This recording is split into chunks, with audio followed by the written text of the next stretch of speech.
Assalamualaikum warahmatullahi wabarakatuh. Perkenalkan, kami dari kelompok 6 akan mempresentasikan materi tentang mengidentifikasi segmen dan target pasar. Dalam pemasaran, perusahaan perlu memahami bahwa setiap konsumen memiliki kebutuhan dan karakteristik yang berbeda. Oleh karena itu, perusahaan harus menentukan segmen pasar yang tepat agar strategi pemasaran yang dilakukan bisa lebih efektif dan tepat sasaran. Selanjutnya, kita masuk ke tingkat segmen pasar. Segmen pasar adalah proses membagi pasar yang besar menjadi beberapa kelompok konsumen yang memiliki kebutuhan, karakteristik, atau perilaku yang berbeda. Dengan melakukan segmen pasar, perusahaan dapat menyusun strategi pemasaran yang lebih fokus sehingga produk yang ditawarkan dapat memenuhi kebutuhan konsumen dengan lebih baik. Ada beberapa jenis tingkat segmen pasar, diantaranya yang pertama, pemasaran segmen. Pada pemasaran segmen, perusahaan membagi pasar menjadi beberapa kelompok besar yang memiliki kebutuhan hampir sama. Contohnya, perusahaan kosmetik yang membuat produk khusus untuk remaja, dewasa, dan usia matang. Yang kedua, pemasaran ceruk. Pada pemasaran ceruk, perusahaan menargetkan kelompok pasar yang lebih kecil dan lebih spesifik dengan kebutuhan khusus. Contohnya adalah produk skincare khusus untuk kulit sensitif. Selanjutnya, kita masuk ke dasar segmen pasar konsumen. Dasar segmen pasar konsumen adalah cara atau kriteria yang digunakan perusahaan untuk membagi konsumen menjadi beberapa kelompok. Setiap kelompok memiliki karakteristik, kebutuhan, atau perilaku yang berbeda. Dengan adanya segmen ini, perusahaan dapat menentukan strategi pemasaran yang lebih tepat sasaran sehingga produk yang ditawarkan bisa lebih sesuai dengan kebutuhan konsumen. Di sini saya akan menjelaskan dua jenis segmentasi pasar. Yang pertama ada segmentasi pasar geografis dan segmentasi pasar demografis. Yang mana kedua segmentasi ini digunakan suatu perusahaan untuk mengelompokkan konsumennya berdasarkan karakteristik tertentu, sehingga dapat memudahkan perusahaan dalam menentukan target pasar yang lebih tepat. Nah, yang pertama ada segmentasi pasar geografis, yang mana segmentasi pasar ini membagi pasar berdasarkan lokasi geografisnya, seperti dikelompokkan sesuai negaranya, provinsi, kota, wilayah, atau kondisi iklim di suatu daerah tertentu. Biasanya, perusahaan sering menyesuaikan produk sesuai dengan kondisi daerah tersebut. Nah, contoh, perusahaan jaket akan lebih fokus menjual produknya di daerah yang memiliki cuaca dingin karena masyarakat di sana kebutuhannya lebih tinggi daripada masyarakat yang memiliki kondisi cuaca yang lebih panas. Nah, selanjutnya ada segmentasi pasar demografis, yang mana segmentasi ini membagi pasar berdasarkan karakteristik penduduk yang lebih mudah diukur, seperti dikelompokkan sesuai dengan usianya, generasi, tahap kehidupan, jenis kelamin, pendapatan, atau bahkan kelas sosial. Nah, hal ini dilakukan karena setiap kelompok itu memiliki perilaku membeli yang berbeda-beda. Nah, contoh, Gen Z itu lebih tertarik pada produk yang sedang tren di media sosial, sedangkan Gen milenial itu lebih tertarik pada produk yang mendukung gaya hidup mereka. Lalu dapat dibedakan juga sesuai usia dan tahap siklus kehidupan karena kebutuhan konsumen berbeda pada setiap usia. Lalu ada jenis kelamin. Kenapa jenis kelamin juga dibedakan? Karena biasanya beberapa perusahaan itu membuat produk khusus untuk pria dan wanita, contohnya skincare, parfum, atau pakaian. Biasanya perusahaan juga memasarkan produknya sesuai dengan pendapatan para konsumen, dari pendapatan yang paling rendah hingga yang paling tinggi.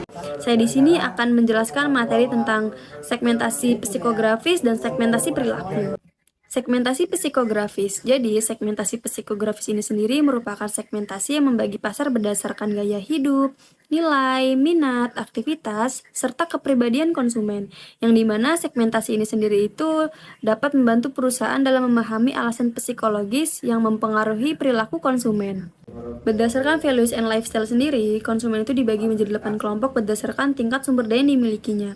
Kelompok dengan sumber daya yang lebih tinggi, yang pertama ada inovators. Jadi inovators ini merupakan konsumen yang sukses, memiliki kepercayaan diri yang tinggi, serta terbuka terhadap inovasi-inovasi terbaru. Lalu yang kedua ada thinkers. Jadi thinkers ini merupakan konsumen yang rasional, menghargai pengetahuan, serta cenderung membuat keputusan berdasarkan informasi. Lalu yang ketiga ada achievers. Jadi achievers ini merupakan konsumen yang berorientasi pada karir dan kesuksesan. Lalu yang keempat ada experiencers, yaitu konsumen yang cenderung menyukai hiburan, pengalaman baru, serta gaya hidup yang dinamis. Kelompok dengan sumber daya yang lebih rendah, yang pertama itu ada believers, yaitu konsumen yang memiliki nilai tradisional dan cenderung setia pada merek tertentu. Lalu yang kedua ada strivers, yaitu konsumen yang ingin terlihat sukses meskipun sumber daya yang dimilikinya terbatas. Lalu yang ketiga ada makers. Makers ini merupakan konsumen yang praktis, menyukai aktivitas, dan membuat atau memperbaiki sesuatu dengan sendiri. Lalu yang keempat ada survivors. Jadi survivors ini sendiri merupakan konsumen yang memiliki sumber daya yang paling terbatas sehingga mereka itu sangat berhati-hati dalam menentukan pilihan.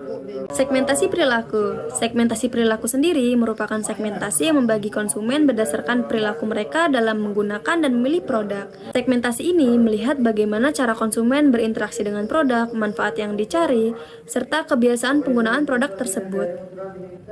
Sekian materi yang dapat saya sampaikan. Materi selanjutnya akan dilanjutkan dengan rekan saya. Terima kasih. Baik, melanjutkan pemaparan materi yang sudah dijelaskan sebelumnya oleh rekan saya mengenai pengertian segmentasi perilaku. Di sini saya akan menjelaskan lebih lanjut mengenai pembagian dari segmentasi perilaku itu sendiri. Jadi segmentasi perilaku ini membagi konsumen berdasarkan perilaku mereka terhadap suatu produk. Nah, pembagian yang pertama itu adalah status pengguna. Status pengguna ini menunjukkan apakah seseorang itu merupakan pengguna baru, calon pengguna, atau pengguna tetap dari suatu produk.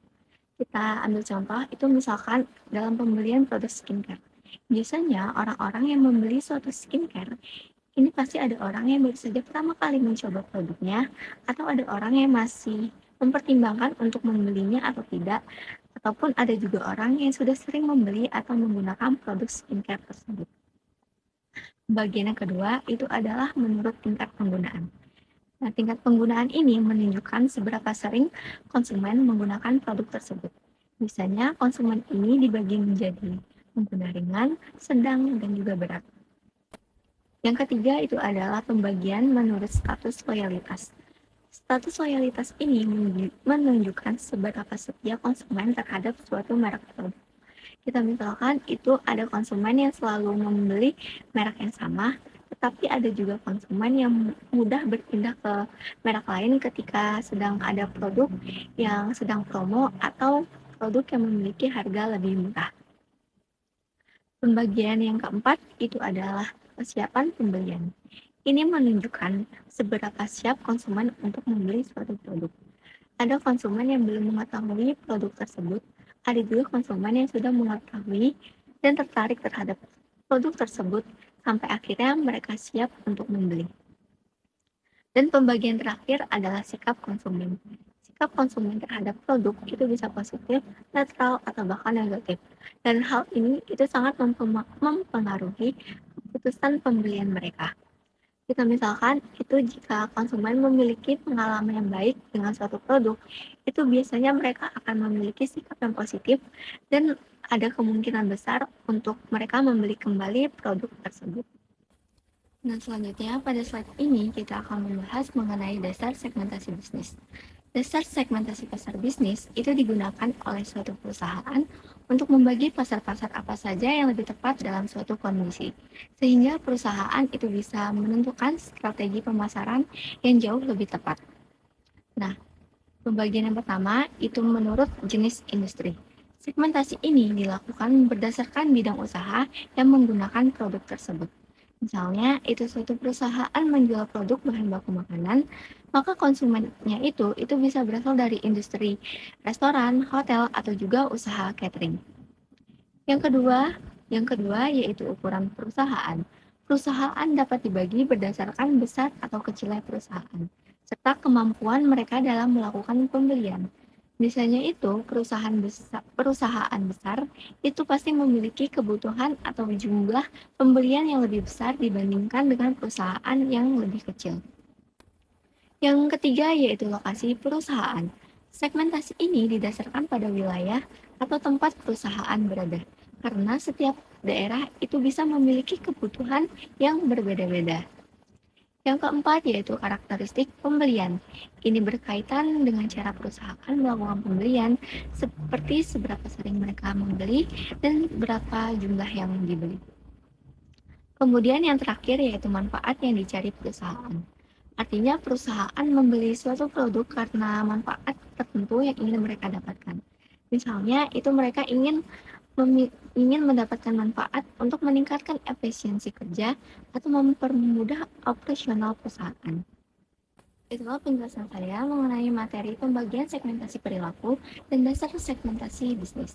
Intinya dengan mengelompokkan pasar seperti ini, kita atau perusahaan itu bisa menjual produk ke orang atau perusahaan yang lebih tepat dengan cara yang lebih tepat pula. Sekian pemaparan dari saya. Terima kasih. Baik, saya akan melanjutkan materi berikutnya, yaitu kriteria segmentasi efektif. Pada slide ini dijelaskan mengenai kriteria segmentasi pasar yang efektif agar segmentasi pasar dapat digunakan dengan baik dalam strategi pemasaran. Ada beberapa syarat yang harus dipenuhi. Yang pertama, itu dapat diukur, artinya ukuran, jumlah, dan potensi dari segmen pasar tersebut harus dapat diketahui dengan jelas. Dengan begitu, perusahaan dapat memperkirakan peluang pasar yang ada. Contoh, perusahaan mengetahui jumlah remaja yang menggunakan skincare di suatu kota. Itu dengan begitu, yaitu contohnya lah. Kedua, cukup besar. Nah, cukup besar ini artinya segmen pasar memiliki jumlah konsumen yang cukup sehingga layak untuk dilayani. Cukup banyak lah ya, sehingga layak untuk dijadikan target pasar. Jika segmennya terlalu kecil, maka kemungkinan keuntungan yang diperoleh juga tidak terlalu besar atau keuntungannya juga ikut kecil. Contohnya banyak mahasiswa yang membutuhkan laptop untuk belajar. Kemudian itu dapat dijangkau. Artinya perusahaan mampu atau dapat menjangkau segmen tersebut melalui distribusi dan promosi. Dengan kata lain, produk harus mudah ditemukan dan diketahui oleh konsumen. Misalnya, atau contohnya, produk dijual melalui marketplace dan media sosial agar mudah dibeli konsumen. Terus yang keempat, itu dapat dilayani. Artinya, perusahaan itu memiliki kemampuan untuk memenuhi kebutuhan dari segmen pasar tersebut, baik dari segi produksi, kualitas, maupun pelayanan. Contohnya, perusahaan yang mampu memproduksi makanan sehat untuk konsumen yang peduli pada kesehatan. Sekian presentasi dari saya, kemudian akan dilanjutkan materi berikutnya akan dilanjutkan oleh rekan saya. Terima kasih. Baik, masih dengan topik yang sama, yaitu mengenai kriteria segmentasi efektif. Kriteria segmentasi efektif yang terakhir yaitu menguntungkan. Di sini, maksudnya adalah segmen pasar tersebut memberikan keuntungan bagi perusahaan. Contohnya, produk premium yang ditujukan untuk konsumen dengan penghasilan atau pendapatan yang tinggi. Artinya adalah seseorang dengan penghasilan atau pendapatan yang tinggi itu mampu membeli suatu produk dengan harga yang mahal. Nah, karena mampu membeli produk dengan harga yang mahal tersebut, itu membuat perusahaan itu keuntungan atau labanya itu lebih besar. Sehingga segmen pasar tersebut memberikan keuntungan bagi perusahaan. Next. Mengevaluasi dan memilih segmen pasar. Dalam slide ini dijelaskan cara perusahaan mengevaluasi dan memilih segmen pasar. Artinya adalah perusahaan mencari kelompok konsumen mana yang akan menjadi target utama mereka. Strategi yang pertama ialah konsentrasi segmen tunggal. Dalam strategi ini, perusahaan hanya fokus pada satu segmen pasar tertentu. Misalnya, perusahaan hanya membuat produk skincare khusus untuk remaja, sehingga seluruh produk dan pemasarannya itu ditujukan khusus untuk remaja, tidak untuk balita ataupun lansia, khusus untuk remaja. Strategi yang kedua ialah spesialisasi pasar. Dalam strategi ini, perusahaan tetap fokus pada satu kelompok pasar, tetapi menyediakan berbagai jenis produk untuk kelompok tersebut. Misalnya, perusahaan menyediakan berbagai produk khusus untuk mahasiswa, seperti laptop, tas, alat tulis, dan lain sebagainya. Baik, sekian yang dapat saya sampaikan, dan selanjutnya akan dilanjutkan oleh rekan saya. Terima kasih. Baik, selanjutnya saya akan menjelaskan materi lanjutan dari rekan saya, yaitu yang pertama ada spesialis selektif, yaitu perusahaan memilih beberapa segmen pasar yang berbeda dan tidak saling berkaitan tetapi tetap menguntungkan. Contohnya, perusahaan menjual produk untuk remaja dan juga produk untuk orang tua. Selanjutnya ada spesialis produk. Perusahaan fokus pada satu jenis produk tetapi menjualnya ke berbagai segmen pasar. Contohnya perusahaan hanya memproduksi laptop tetapi menjualnya untuk pelajar, pekerja, dan gamer. Lalu ada cakupan pasar penuh, yaitu perusahaan mencoba melayani seluruh segmen pasar dengan berbagai produk yang berbeda. Contoh perusahaan minuman yang menjual produk untuk anak-anak, remaja, dan orang dewasa. Sekian dari saya dan akan dilanjutkan oleh rekan saya. Pertanyaan Stakes 726. Tretlove menawarkan produk yang bisa digunakan perempuan dari usia remaja hingga lanjut usia.